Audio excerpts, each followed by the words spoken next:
บายดีสบายดีและสวัสดีบรรดาแม่พี่น้องมุสุขุสุขคนอีกตืมเส้นเก่าเส้นเคยเนาะก็ยินดีต้อนรับทุกคนเข้าสู่ช่องของพ่อเฮาอีกแล้วเนาะมื้อนี้ก็พอดีเป็นวันหยุดของพ่อเฮาเนาะทางบ่าวดำกับสาวนี่ก็อยู่ห้องนี่ละเนาะมื้อนี้ก็บ่ทันได้ไปทางใดเนาะก็ช่วงนี้ก็พอดีเป็นช่วงที่ว่าไก่สิเข้าปีใหม่แล้วเนาะพี่น้องเนาะไก่สิเข้าปีใหม่ละก็เป็นช่วงที่ว่าอาจจะเป็นช่วงหยุดยาวของภัยหลายๆคนเนาะแต่ว่าสำหรับทางเบาดำกับสาวนี่เนาะปีนี้ก็คือเป็นปีที่2เนาะที่ว่าเป็นปีใหม่ที่ว่าพวกเราบ่ได้อยู่บ้านบ่ได้อยู่กับครอบครัวของพวกเราเนาะช่วงปีใหม่พวกเราก็คือยังคงไปเฮ็ดเวียกปกติเนาะเพราะว่าบอนที่ว่าพวกเราเฮ็ดเวียกครับมันเป็นเวียกที่ว่าจะต้องได้เปิด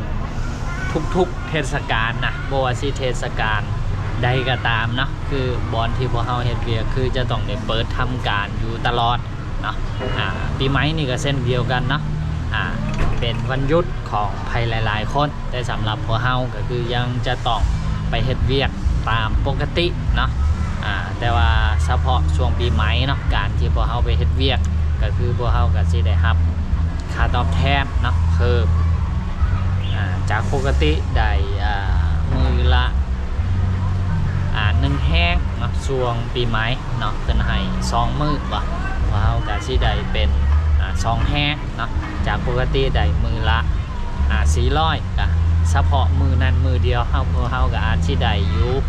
800ใช่นะเนาะก็คือได้เพิ่มขึ้นมาอีกเท่าตัว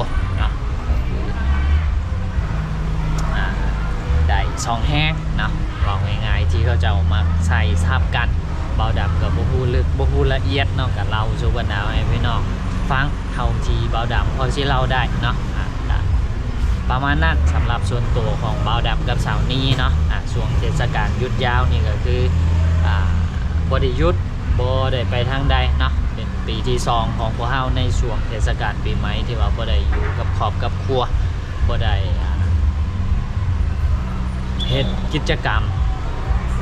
หลายๆสิ่งหลายๆอย่างเนาะกับครอบกับครัวเพราะว่าถ้าว่าเป็นอยู่บ้านเฮาเนาะอย่างเช่นช่วงปีใหม่จังซี่ก็สิมีกิจกรรมหลายๆอย่างนะเฮ็ดเนาะในครอบในครัวเป็นสุมบัติสุมมาผู้เฒ่าผู้แก่บ่หรือว่าเข้าวัดเข้าว่าเนาะพดส่งนำพระพุทธรูปพระทรงเมียงสินะเนาะขอพรจากทางเฒ่าแก่ผู้ใหญ่สิเนาะหลายๆสิ่งหลายๆอย่างหลายๆกิจกรรมนะอยู่บ้านเฮามันก็ม่วนไปอีกแบบนึงสุขใจไปอีกแบบนึงแต่เวลาเฮามาพี่เนาะเฮาก็พยายามคิดเนาะว่าหน้าที่ของพวกเฮามันคือหยังนะเนาะถึงแม้ว่าสิคิดฮอดบ้านซ้ำใดก็คือต้องได้อดได้ทนสู่ชนต่อไปเนาะสำหรับส่วนตัวของพวกเฮาแต่ว่าก็เป็นช่วงหยุดยาวเนาะที่เชื่อว่าหลายๆคนก็น่าจะได้หยุดกันแล้วก็ณเวลาที่ว่าเบาดำอัดคลิปอยู่นี่เนาะเบาดำก็เชื่อว่ามีอีกหลายๆผู้หลายๆคนที่ว่ากำลังออกเดินทางเนาะอาจสิกลับบ้านไปเที่ยวหันนี่เนาะกะหลายๆสิ่งหลายๆอย่างเนาะกะบ่ว่าบรรดาพี่น้องเนาะที่เดินทางไปทางใดมาทางใดเนาะในช่วงนี้ก็อยากให้ระมัดระวังเพราะว่าเป็นช่วงที่ว่าหลายๆคนเนาะพากันออกเดินทางอาจสิกลับบ้านไปเยี่ยมยามญาติพ่อแม่พี่น้องเนาะอยู่ทางบ้านด้วยความคิดฮอดคิดถึงเนาะอาจสิเป็นครั้งหนึ่งใน1 ปีเนาะก็ที่กำลังออกเดินทางที่กำลังควมเดินทางที่กำลังวางแผนจะเดินทางในช่วงนี้เนาะก็อยากให้ระมัดระวังเป็นพิเศษเนาะคือจังที่ว่าไปช่วงนี้นี่เป็นช่วงที่ว่าคนเดินทางหลายเนาะรถหลายไม่ยังหลายเนาะอุบัติเหตุทั้งท้องถนนก็อาจจะเกิดขึ้นได้ง่ายเนาะก็อยากให้บรรดาพี่น้องทุกคนเนาะมีสติแล้วก็ระวังตัวเป็นพิเศษเนาะเพื่อที่ว่าสิลดพรความเสียหายลดพรอุบัติเหตุที่ว่าสิเกิดกับชีวิตแล้วก็ทรัพย์สินของพวกเราเนาะให้มันหลายที่สุดเนาะที่บ่าวดำออกมาเว้าจังซี่เนาะก็คือข ออกมาเว้ามาฝากถึงบรรดาให้พี่น้องด้วยความเป็นห่วงเป็นใยนะบ่อยากให้อุบัติเหตุมันเกิดขึ้นกับใครบ่อยากให้เรื่องบ่ดีบ่อยากให้ความสูญเสียจังซี่มันเกิดขึ้นกับใครเนาะก็อยากฝากถึงทุกคนนั่นแหละอยากให้มีสติระมัดระวังตัวเนาะไปใส่มาใส่ก็ให้ระมัดระวังลิ้นปีใหม่นี่ก็อย่าลิ้นม่วนจนลืมความปลอดภัยของตัวเองเนาะลิ้น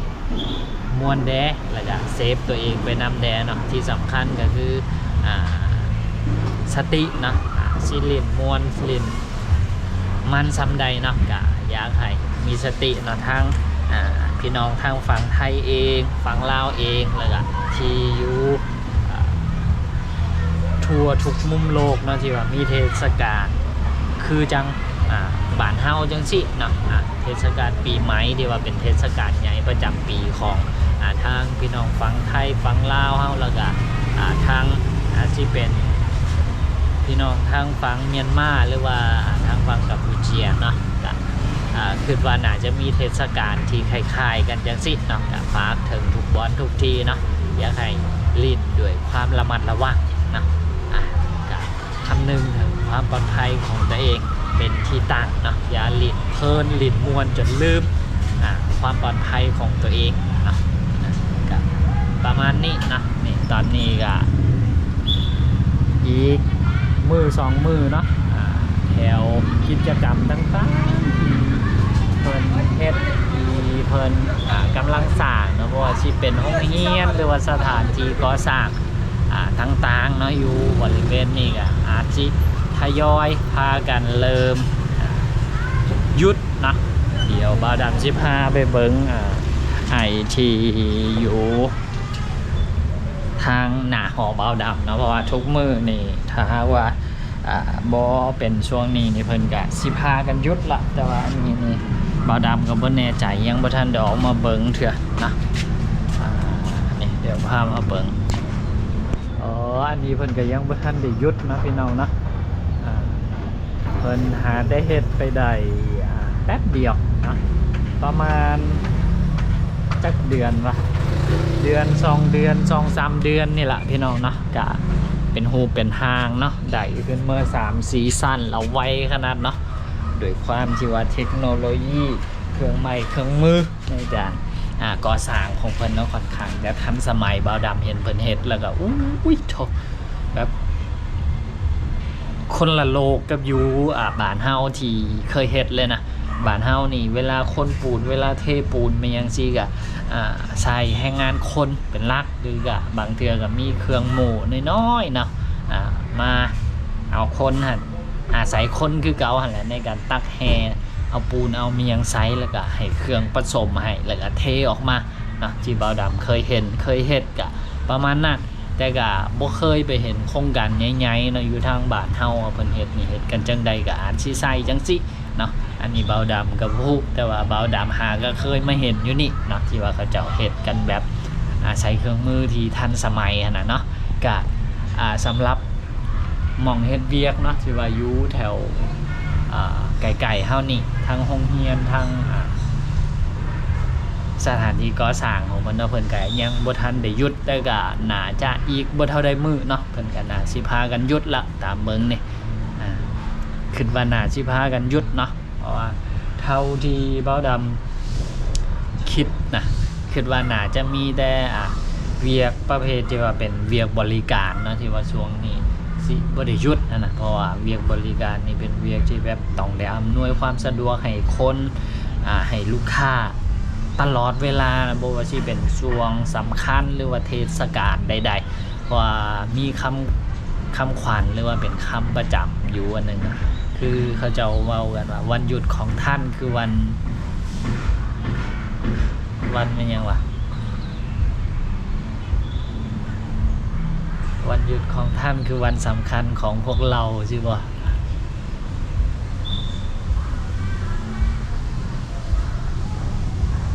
บ่แน่ใจคือกันเนาะแม่นบ่แม่นก็คล้ายๆกับว่าวันหยุดของหลายๆคนคือมื้อนั้นเป็นมื้อสำคัญสำหรับ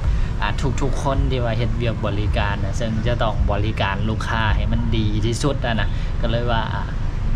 ประมาณนั้นแหละที่เบาดับได้ยินนะเนาะคือแบบวันหยุดของท่านคือวันสำคัญของพวกเราเนาะ